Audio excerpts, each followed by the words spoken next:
Welcome back to another fantabulous episode of Red Seal Gaming Presents. Today we have Outer Rim.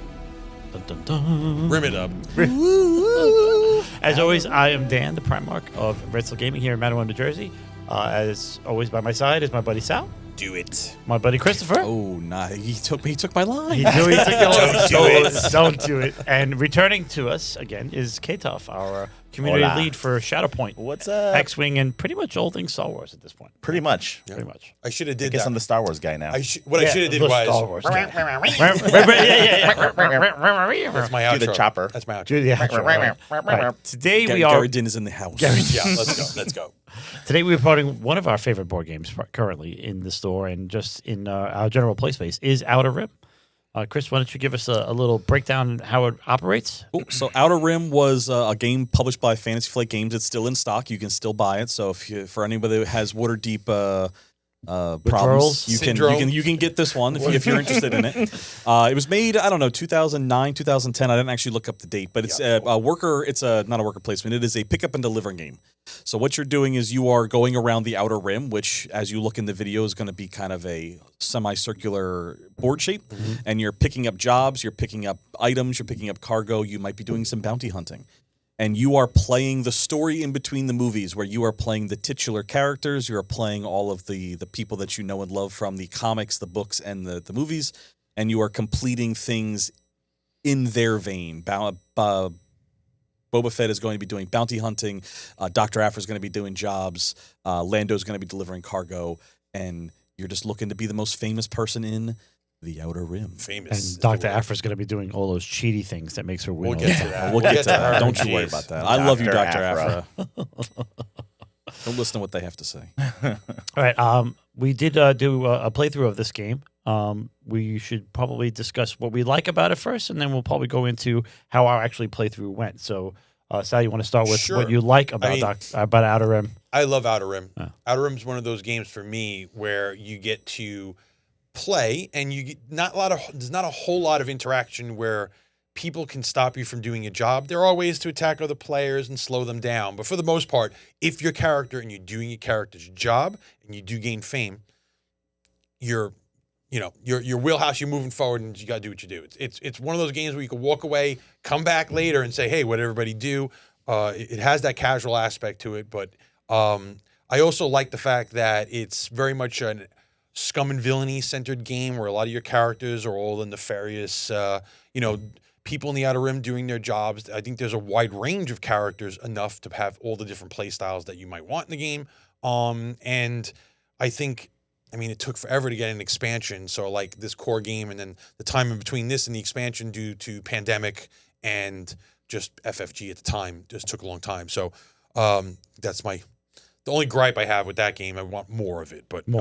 yeah, that's my favorite part of it. I think it's just one of those games that just lets you find the character you like, find a play style you like, and there's just so much to do. There's ship combat, there's ground combat, there's doing jobs, there's so many little aspects to the game that kind of touch on all aspects of Star Wars. So, How about you, Christoph? What do we like about this game? Oh man, so this was like really, truly kind of like my first time, especially playing with the expansion, and I actually really like the ways that you could play like differently. You can win different ways. There's different ways to build out your kits, build out your crew, your gear. I thought that was super cool. It really lends into like the replayability of the game, which is like a big thing for me for board games. Like I want a board game. If I'm going to invest in a board game, I want a board game that I can play over and over again. it's going to last a long time. This is going to last a long time. And I think you guys had mentioned it when we were doing our playthrough that there's even ways that you can just play this by yourself, which is so cool. Yeah, like AI deck is really that cool. is just like, if you just want to just chill out one night and just like play a board game by yourself,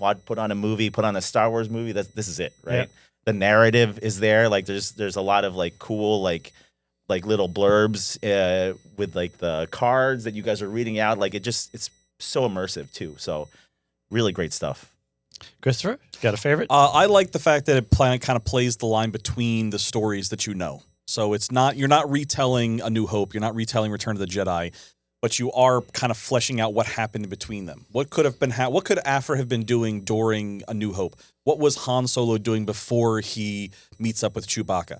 Like, these are just the random everyday things that a Star Wars character was doing before the crap hit the fan, I guess. The Empire's there. The rebels are there, but like this is a random Tuesday. And I'm going to go take a job across the galaxy and deliver some coaxium here. And it kind of gives you a little bit of and to build on what Toff said, each of the cards has some flavor text. Yeah. And you can kind of, if you play into it, if you read it with some flair, if you like think about it, you can start to come up with a little miniature story or movie in your head as you're going through.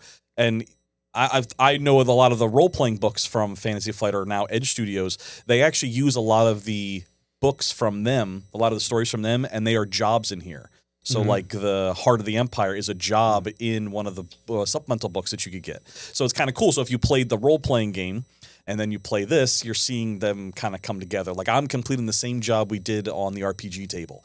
So I really like that aspect of it, that you can kind of play the story outside of what you know. Okay, cool. Crossover, right? Cool. Yeah. For me, as always, any board game, as Toff has mentioned, it's replay value. I can play this game once a week with no issues. It would never feel like the same game twice to me. That is always a good point for any board game for me. But to further that, it's you get your character. It has a theme that it wants you to follow, but you're not forced to follow it. Yeah. You're not pigeonholed. You can. There are other options because sometimes the game doesn't present you the options to enhance your character, and you have to just take what's there because it's action, economy, efficiency. If you fall behind, I mean, as you'll find out what happened to our buddy Sal today. Yep. If you fall behind, you can really fall behind fast. So obviously we played a shortened version of the game. So, but the fact that you can, just pivot enough if the optimal play is not there and still have a chance to be victorious in the game. Very true. So that's my favorite part of the game. I'm going to jump in one more time because I always like to talk about like the teaching of the game. And like this one, the rule book is probably, of the games that we've done on the podcast, it's probably the thickest rule book. Mm-hmm. That's one thing for the teacher that has to deal with it. But I will tell you that from I believe a player standpoint, it's easy to teach this game because the core mechanic is simple. You do these 3 things in order. And because your character is so specific to what they do. Like here, you're going to play Dr. Aphra, you do jobs. So that first time the player sits down at the table, they don't have to look at the entire breadth of the board. They can focus on that little thing. They can learn to play the game. They can still feel competitive. But then once they've seen the game played once, it's like, oh, so instead of I'm going to do all jobs, and then I could have done this one bounty. Next time I play, I'm going to do better. Yeah. And it's like a building thing. But I don't have to explain every single card stack or every single way to win because your character is pigeonholing you and kind of putting you in a direction. Not that you have to, not that you're locked in, but when it comes to teaching, it doesn't overwhelm somebody when they're learning for the first time. And it kind of gives them that spark of, oh, I see. Okay, I could have done this differently. Let's play again. Yeah. And that's a key thing for a board game when it comes to teaching it and getting it back to the table for a second time. And that's also part of our learning mechanic because like we did the game with Toff for the first time, and we always have the new person go last just to watch our 3 turns go through to really see, oh, what'd you guys do? Oh, so by the time it gets to them, their play order is very laid out for them. So that's a kind of like a general house rule we do when we have a new player. It just makes it easier for them to, if they've seen it 3 times, they don't feel that uncomfortable. Yes, it's smaller questions. Yeah, honestly, learning this was like super fluid. Like, and that, like you said, me going last 100% helped. Well, unfortunately, everybody won't have Chris to show you how to learn to play the game because he is without a doubt the best teacher of the games. But he is right; it is simpler. It's easy if they can have that turn light on moment. Like, oh, okay, I could do this. This is not so hard. Yeah. And then, oh yeah, and if I would have did this and would have did that, and boom, it picks up. So it's Star Wars. So that's Star Wars. That's why it's on the table right now. It's Star Wars. It's Star Wars, and we have Mr. Star Wars here with us. So I did look it up just to kind of edit. It came out in 2019, so this game is not as old as I thought it was. I feel like this has been in our playthrough rotation for a long time. That pandemic problem, I think, gave us that. It's definitely, and then the expansion was 2022. So it's 3 also years. I think it's because that gold dice is from Worlds. It's become near and dear to our heart, so it feels like it's been around forever. It's like that friend that is new, but he feels like he's been around 20 years, and he's a great friend. Case in point.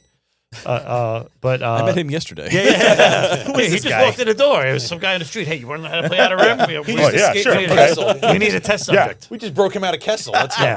So, and then this game has a bit of a reputation in Red Seal itself because Sal has bought a bunch of accoutrements for his Outer Rim game, and it has since been known as Outer Mint. Outer Mint. Because I spent a mint on it to make it. That's the problem. He turned a $60 game into a $500 game. Oh damn! We're throwing out numbers now. He doesn't have gold. He doesn't have gold-plated cards yet. He's getting there though. So Outer Mint has become a bit of a code name Yeah. for the game in the store, and it's very popular. Well, we did a playthrough, and it was Chris's copy, and you will see the accoutrement that Chris. And you know what? I don't have some of those, so I might be adding a little more value That's to the my one. box. And Chris only has about half of what Sal has, so we have affectionately named Chris's game The Junior Mint. Outer Junior Mint. Junior Mint. Junior Mint. So it is the Junior Mint of the current Red Steel Gaming repertoire. So, do you want to go over our playthrough? So we'll do, wait. Do you want to go over our playthrough? No.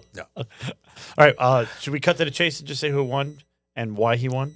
Well, what about what characters did you play? Okay, we'll start with that. Okay. So we do something we like to do because we've played the game so much with me, Dan, and Chris. Our go-to is we have a character that we know intimately and that we're very easy to get through the game and win with. And she was stolen from me. And Afra is Chris's, obviously.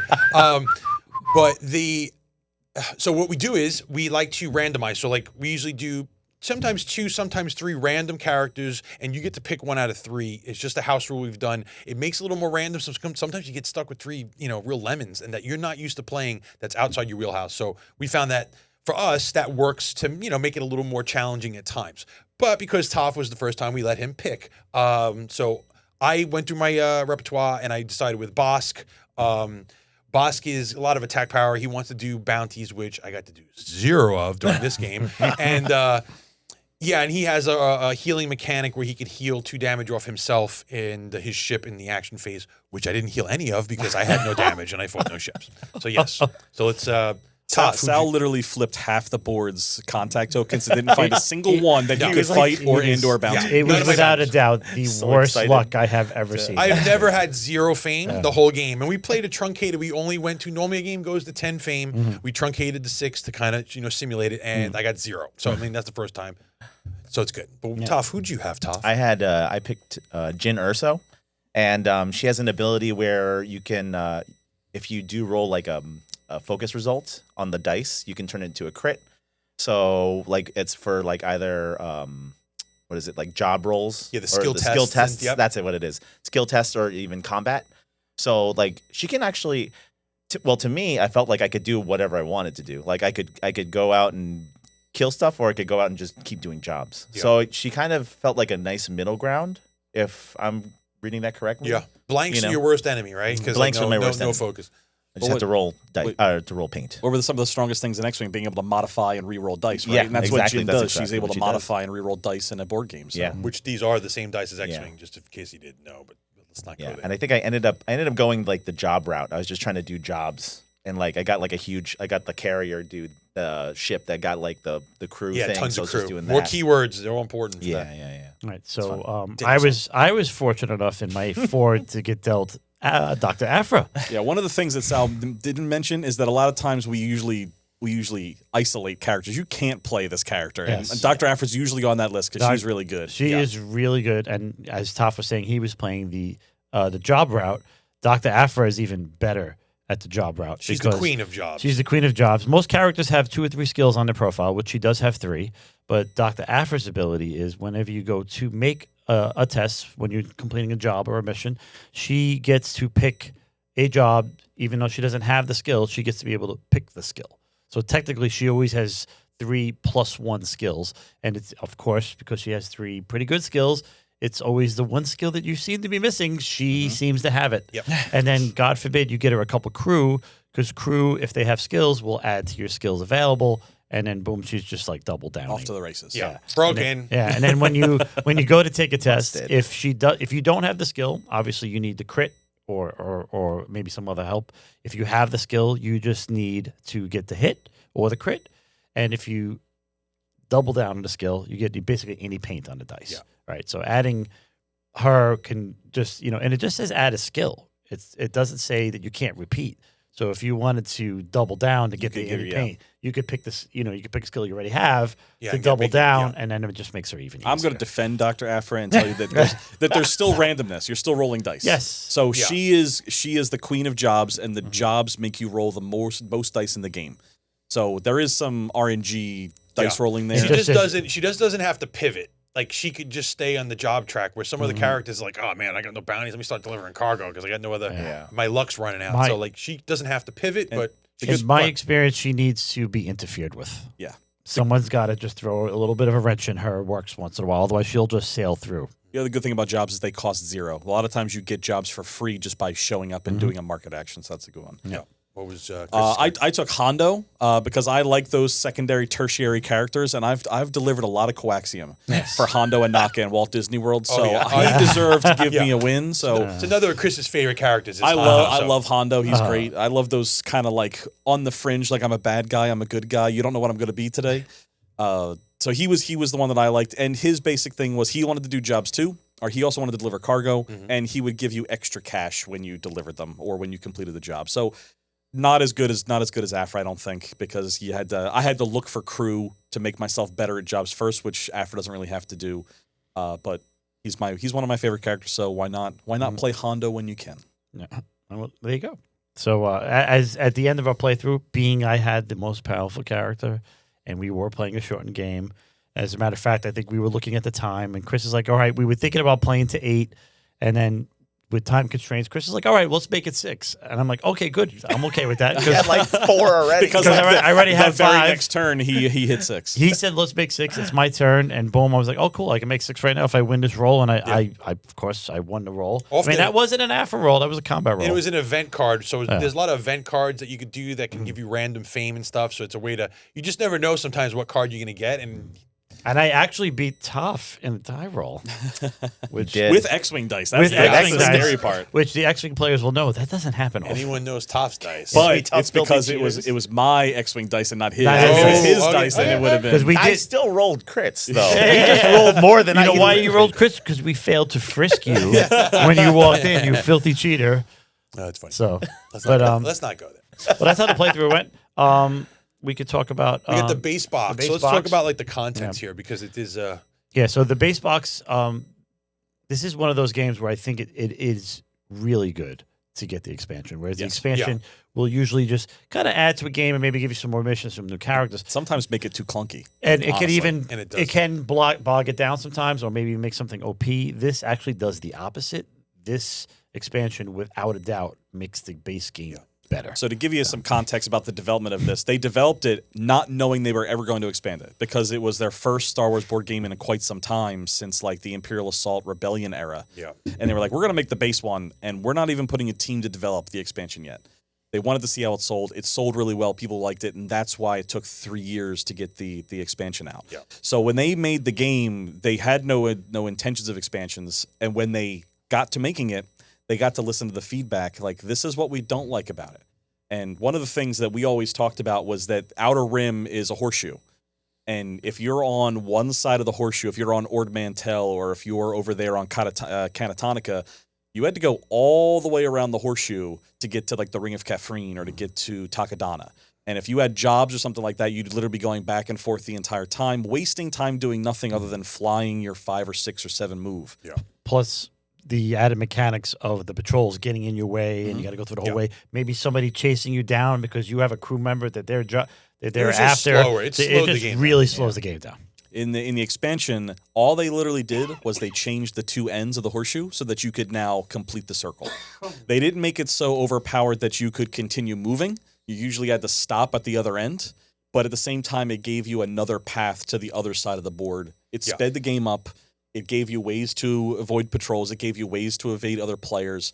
It made the game better, in my opinion. And they kept it thematic. So by going through the core worlds, the Imperials control the core world. So a lot of the event cards and the encounter things have an Imperial flavor where you just have to. But in reality, it's really just slowing you down one turn to get across. It takes your encounter to go across. But in reality, it could take you multiple turns to go around the shoehorn, like Chris said. So being able to, it's very on theme. The core worlds and the flavor text are very much, you're going closer to the heart of the Empire. So and you can still make progress too. It doesn't necessarily. It's not just a slowdown. there are some cards in there where you can get other. Some missions want you there. Want you there, yeah. Yeah, one of the missions I finished was in one of the core things. So. This is one of those things where I don't think I would ever go back and play the core game. That's how much the expansion is integral. Like that part of it. There's no reason for me to ever go back and play that core box. And then there's the other aspects to the expansion set was there's a favor system. They gave a token where you could ask one of your opponents to be like, hey, maybe I could borrow Afra's tech skill for my test, but I'm going to owe you a favor.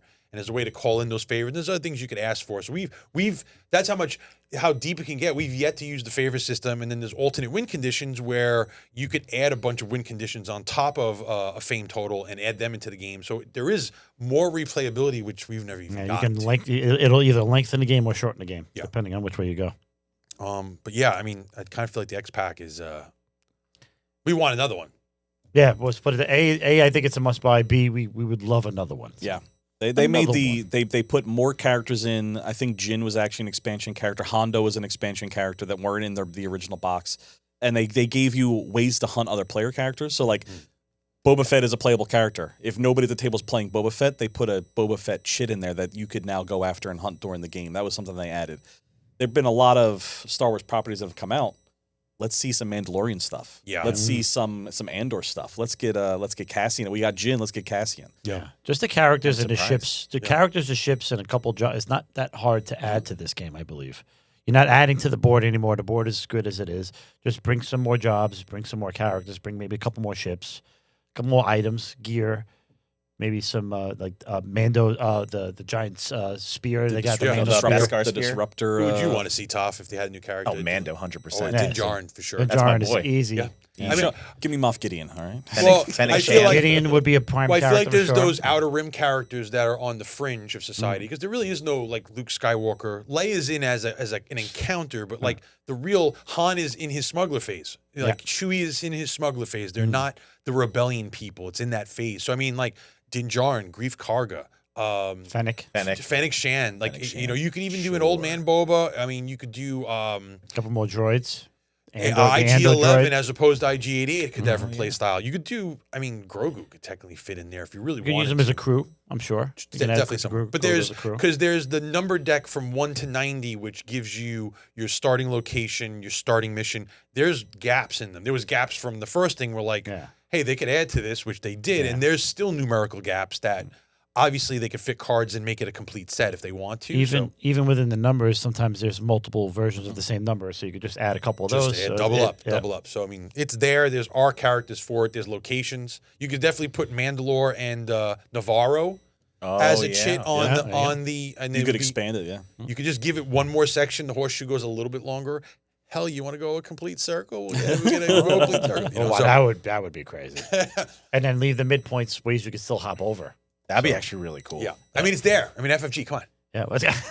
Come on. Do it, FFG. Wait. Christopher?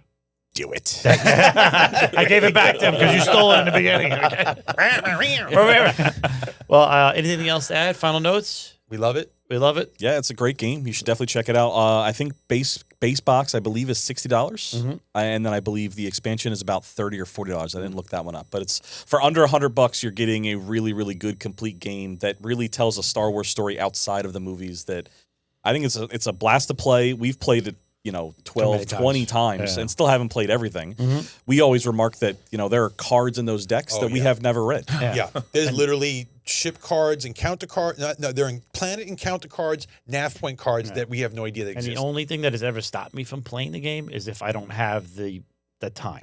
Not that it takes a lot of time. No. But it's like, if you ask me to play this game, I'm saying yes. Unless I only got 20 minutes, Yeah. I would say probably when you get it down, probably about 2 hours. Yeah. For a full game. For a full 10 and it doesn't game. feel everybody like knows 2 what hours. they're doing. Yeah. And it doesn't feel like 2 hours. It feels good. You're just playing. Even when you're losing, you're still having fun. Yeah. Yeah.